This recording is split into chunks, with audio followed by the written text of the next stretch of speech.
弟兄姊妹，嚟到咧第11篇，佢嘅題目咧就係神嘅兒女在愛和光中行事為人。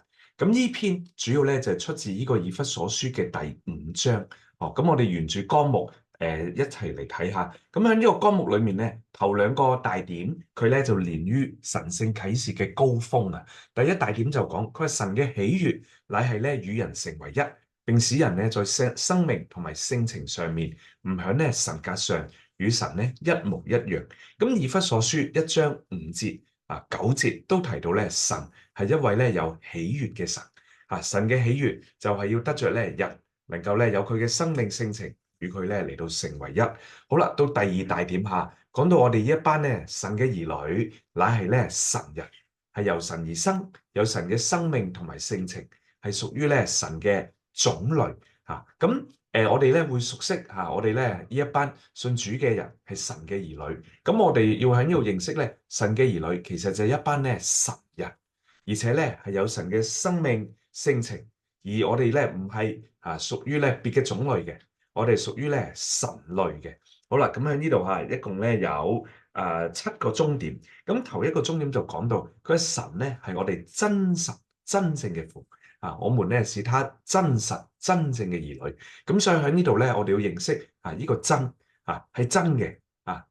約翰一書3章1節嗰度就講啦，佢話父賜我哋咧何等嘅愛，使我哋得稱為咧神的兒女。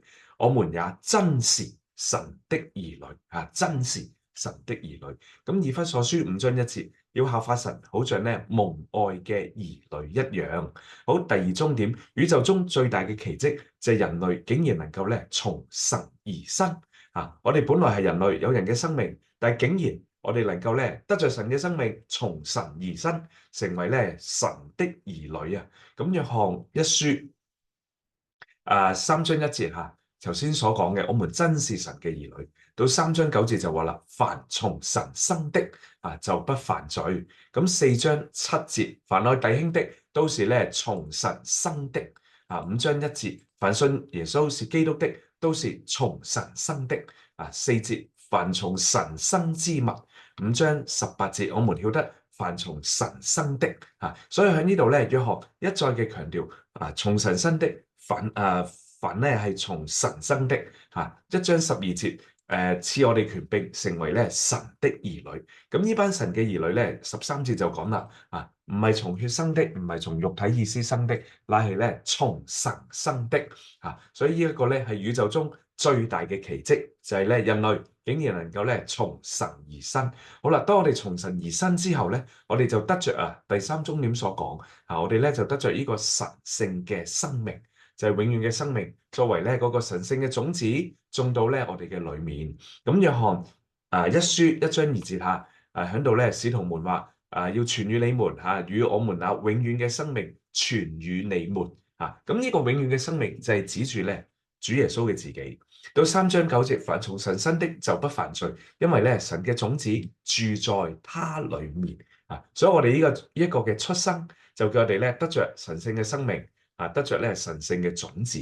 好，到第四終點咁我哋既然由神聖嘅生命所生，又有咗咧神聖嘅生命，咁我哋呢一班神嘅兒女咧，就係一班咧神聖嘅人啦。英文係 divine persons。咁約翰一書5章11節喺度講嘅，神賜給我們永遠的生命。12節，人有了神嘅兒子，就有咧生命。咁呢個生命係指嗰個咧 Zoe 神聖嘅生命。13節，要叫你們曉得自己有永遠的生命。3章1節，父賜我哋何等嘅愛，使我哋得稱為神的兒女。咁3章10節，佢話在此神嘅兒女同埋魔鬼嘅兒女就顯明出嚟啦。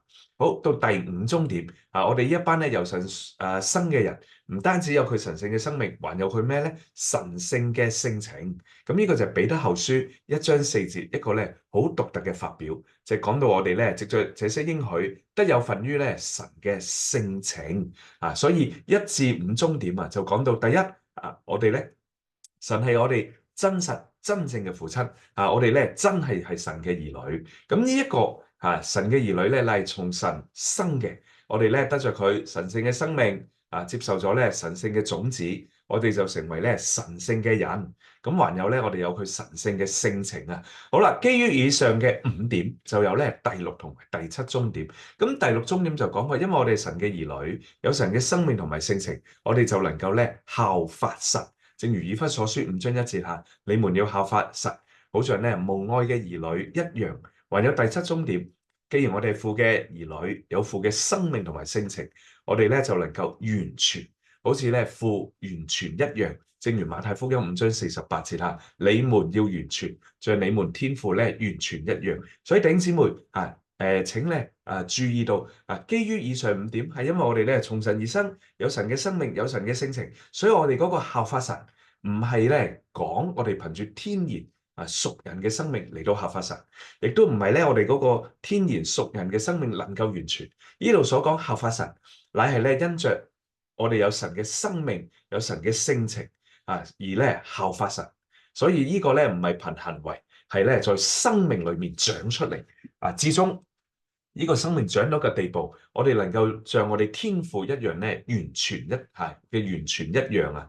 好，咁第3大點咧，就連到呢一篇信息要進入嘅，就講到咧，我哋要作為咧嗰個神嘅兒女，在光在愛中嚟到咧行事為人。咁首先我哋就需要咧認識，還有咧經歷神，佢係愛，佢咧係光啊！咁我哋首先要睇睇嗰個經文約翰一書4章8節，咁嗰度咧明言嘅，佢係因為神就是愛啊。咁到1章5節咧，神就是光，咁所以喺約翰一書好清楚嘅講到神佢咧嗰個嘅素質佢嘅所是係愛，亦都咧係光事實上咧，愛光都係咧神嘅自己。咁約翰一書首先咧係講到神係光1章5節，咁然後咧到4章8節，頭先我哋所讀嘅神就是愛，還有咧4章16節神在我們身上嘅愛，我們也知道也信神就是愛約翰咧先提到光，再提到咧愛。咁好啦，光同愛亦都同咧恩典真理咧有關嘅。愛咧係神嗰個素質，英文係 essence 嘅性質，係咩咧？係恩典嘅源頭，所以我哋享受嘅係恩典，從恩典咧將我哋帶回到咧愛嘅源頭。咁光咧係神嗰個彰顯嘅性質咁係真理嘅源頭我哋咧摸着真理源頭就到咧光嘅裏面，所以喺呢度愛同埋光係源頭。從愛和光臨到我哋嘅就係恩典同埋咧真理，或者話恩典同埋咧實際。咁呢度有個圖幫助我哋認識首先咧我哋接受主就接受咗恩典，接受咗咧真理。從接受我哋咧往前到享受享受恩典，享受咧真理。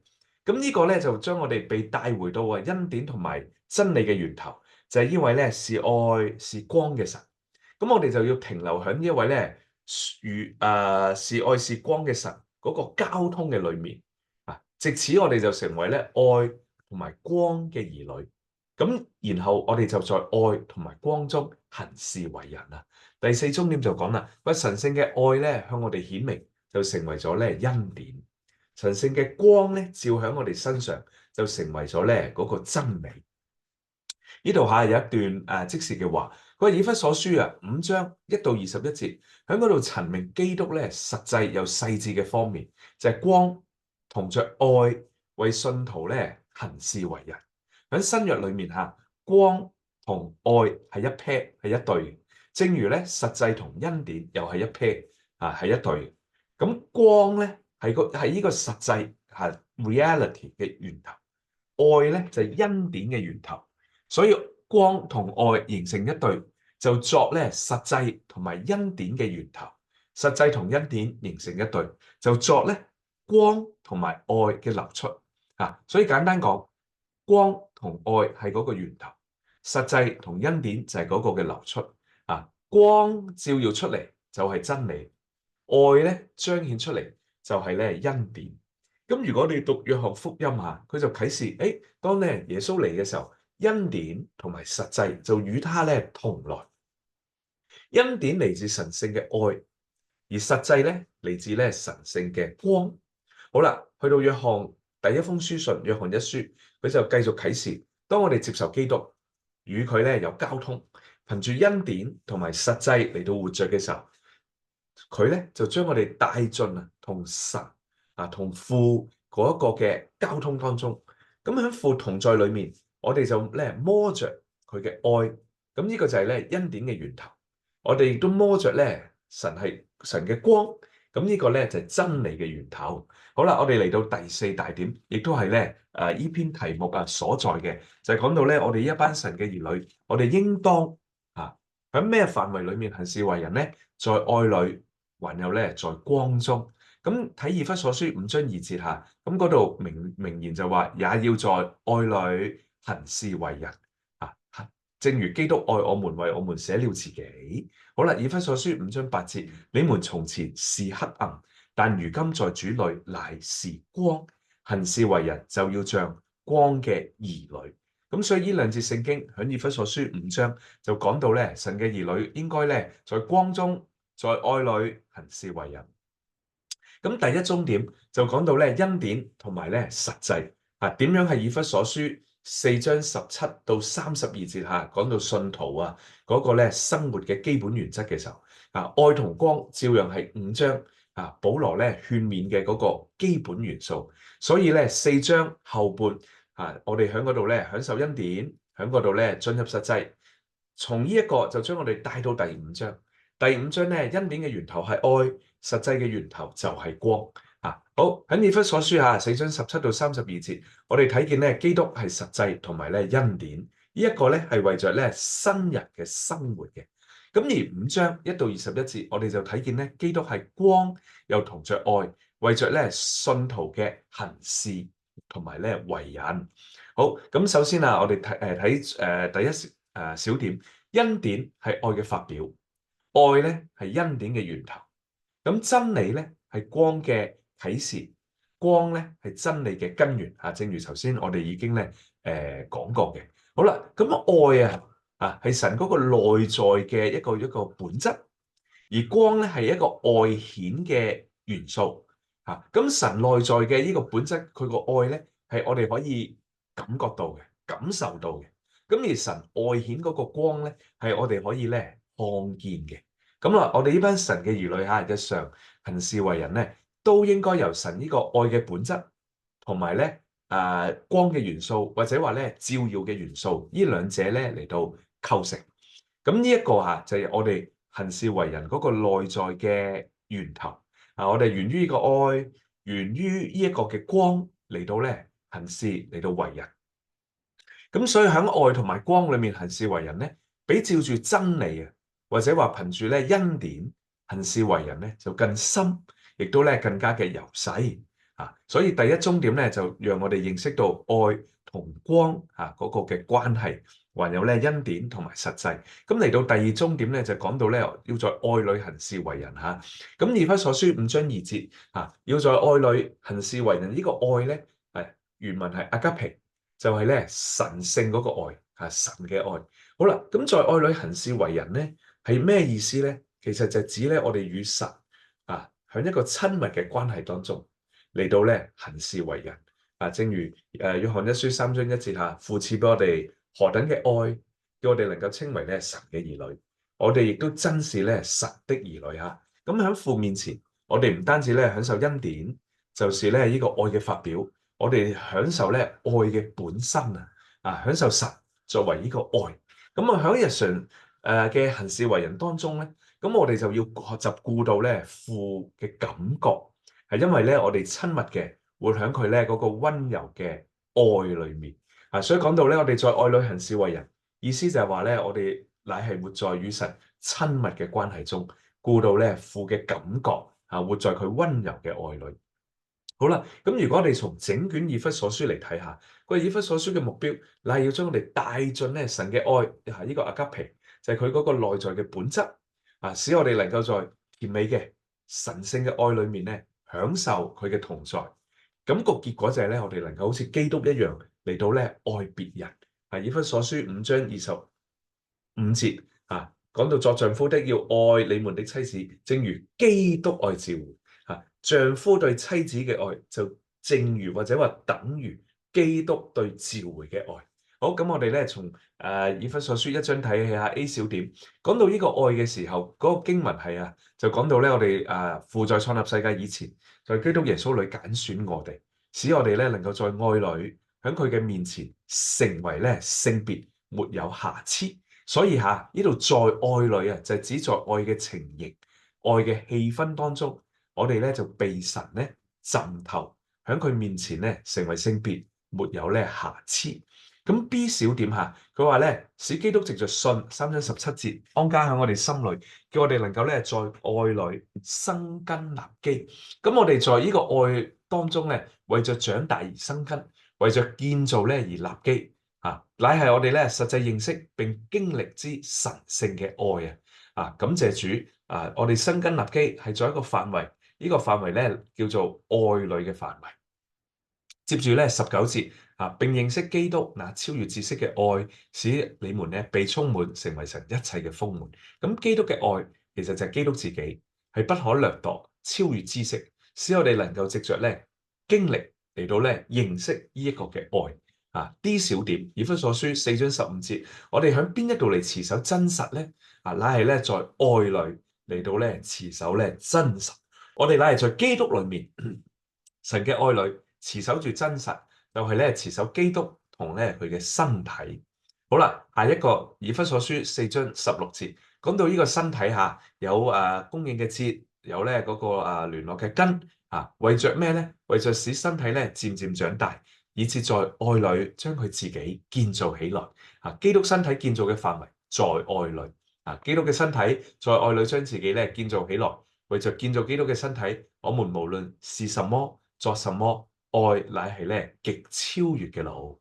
咁到呢個以弗所書結語以弗所6章24節，願恩典與一切咧在不朽壞之中愛我們主耶穌基督嘅人同在。在不朽壞之中愛主，意思就係咧在新造裏照着咧以弗所書所啟示一切不朽壞嘅事項嚟到咧愛主。所以由 A 到 F 就從咧以弗所書嘅第1章去到咧以弗所書嘅第6章，講到我哋如何在愛嘅情形氣氛當中被神浸透，成為聖別，沒有瑕疵。我哋在愛裏為着長大就生根，為着建造就立基。我哋認識基督咧嗰個超越知識嘅愛，還有咧我哋在愛裏持守着咧真實。然後咧E 小點我哋在愛裏呢個身體就將自己建造起來，至終恩典咧賴與嗰班在不朽壞之中愛我們主耶穌基督嘅人同在。好啦，第3小點，咁我哋既然已經重生，我哋就成為咗神嘅種類，咁我哋呢一啲神嘅兒女咧就應當成為愛因為神就是愛。咁我哋咧既然在生命性情上成了神，咁我哋亦都成為咧愛嘅個本身好啦，咁到第3終點就同呢個在光中行事為人有關嘅。以弗所書5章8節，我哋從前是黑暗，如今咧在主裏乃是光，行事為人咧就像光嘅兒女。第1小點，個神就是光正如呢個約翰1書1章5節明說神就是光。咁我哋呢一班神嘅兒女，亦就係咩咧？光嘅兒女。咁所以以弗所書5章8節嗰度就講啦，佢話咧我哋行事為人要像光嘅兒女。約翰福音12章36節，使你們成為光嘅兒子。我哋咧我哋係神嘅兒女但係神係光，所以咧我哋亦都係光嘅兒女光嘅兒子。好啦，我哋唔僅係光嘅兒女我哋甚至咧要成為光嘅本身我哋就係光，因為咧我哋在主裏與神是一。咁一面咧就以弗所書5章8節嗰度講，佢係從前是黑暗，但如今咧我哋在主裏面咧乃是光唔係話我哋在光中，更係話咧我哋就係光。咁還有就係咧馬太福音5章14節，主咧講你們是世上嘅光好，第3，當我哋咧在光中嘅時候，咁我哋咧就響呢個對錯嘅範圍之外咁意思即係話咧對錯嘅範圍乃係咧在黑暗當中約翰1書1章7節，我們若在光中行，如同神在光中，我哋就彼此咧有交通。神兒子耶穌嘅血亦都洗淨咧我哋一切嘅罪。咁以弗所書5章9節就講，佢話光咧嘅果子the fruit 係一切咧嘅善、義同埋咧真實。所以當我哋行事為人好似光嘅兒女嘅話，我哋會結出果子，就係你呢度所描述嘅善、義同埋咧真實。好啦，咁呢個光嘅果子講到善係指佢嘅性質，講到義咧係佢嘅手續上，真實咧就係彰顯上，咁使神得以彰顯，成為我哋日常咧行事為人嘅嗰個實際。好啦，響善、響義、響真實中，光嘅果子乃係咧同呢位三一神有關。父神咧係善嘅，乃係咧呢個光之果子嘅嗰個性質。因此呢度9節所講嗰個善，其實就係指住呢父神嚟講，意思即係話我哋嘅行為就喺嗰度咧，將父嚟到咧彰顯啦。還有義嘅就指住子神，就基督咧照住神義嘅手續成就咧神嘅定旨。羅馬書講到咧神嘅救恩嘅時候，就提到咧佢話喺呢度有洋溢之義。佢話咧藉着一次嘅義行。還有咧恩典是照樣咧，藉着義嚟到咧作王，所以義乃係咧指住呢位咧子神。好啦，咁真實咧就指住咧呢個實際或者話就指住靈神，因為佢咧賴嗰個實際嘅靈，正如約翰福音14章17節講到實際嘅靈，16章13節同樣提到咧實際嘅靈。咁我哋行事為人就要像咧光嘅兒女，咁嗰個證據就係睇。到底我哋有冇結出咁樣嘅果子就係如父神嘅善、子神嘅義，還有咧靈神嘅嗰個真實。好，末了我哋咧呢度有一段即時嘅信息講到咧基督係光，照響咧我哋身上。咁呢個照耀嘅結果就係真理，就係實際。咁外邦人喺佢哋心思嘅虛妄裏面咧行事為人，冇光嘅照耀。但係我哋呢一班信徒咧有神聖嘅光。就係神嘅自己光照響我哋嘅身上，甚至我哋就成為咗光啦。咁5章13、14節喺嗰度話咧，我哋就睇見基督照響信徒身上嘅光。佢一切事受咗責備，就咧被光顯明。因為凡將事顯明的，就是光。所以他說：睡着的人要起來，要從咧死人中站起來。基督就要咧光照你了。咁13節中嗰個責備原文，亦都可以譯為咧暴露，或者話咧揭發。所以在光中嗰個責備其實就係被暴露、被揭發。咁我哋若試下被暴露或者受責備，應該簡單嘅接受咧嗰個嘅暴露責備。我哋咁做嘅話就會蒙福，就會從睡中起靈。基督咧就要嚟光照我哋。每一個責備都係基督嘅光照。每當我哋咧受責備嘅時候，我哋應當話：主為咗你嘅光照，我哋敬拜你。呢一個嘅責備就係咧你嘅光照，我咧接受。接受責備就係咧在光中行事為人。意思就係話，如果我哋唔接受呢個責備咧，我哋就在黑暗中嚟到行事為人。咁我哋如果真係在光中行事為人，就能夠從咧任何嘅責備當中得着咧益處。基督對信徒咧乃係光。咁基督照在信徒身上光照佢哋嘅時候，按住14節睡着嘅人咧就係死了嘅人，需要咧13節所講嘅責備。咁佢需要咧從睡中起嚟，從死人中咧站起來。當我哋咧暴露或者責備在黑暗裏睡着並死了嘅人，基督就要嚟咧光照佢。我哋在光中嘅暴露或者責備，就係咧基督嘅光照。基督係光，使信徒亦都成為光，能夠在愛裏行事為人，好像咧光嘅兒女。咁我哋呢啲光嘅兒女，亦都應當咧喺愛裏嚟到咧行事為人。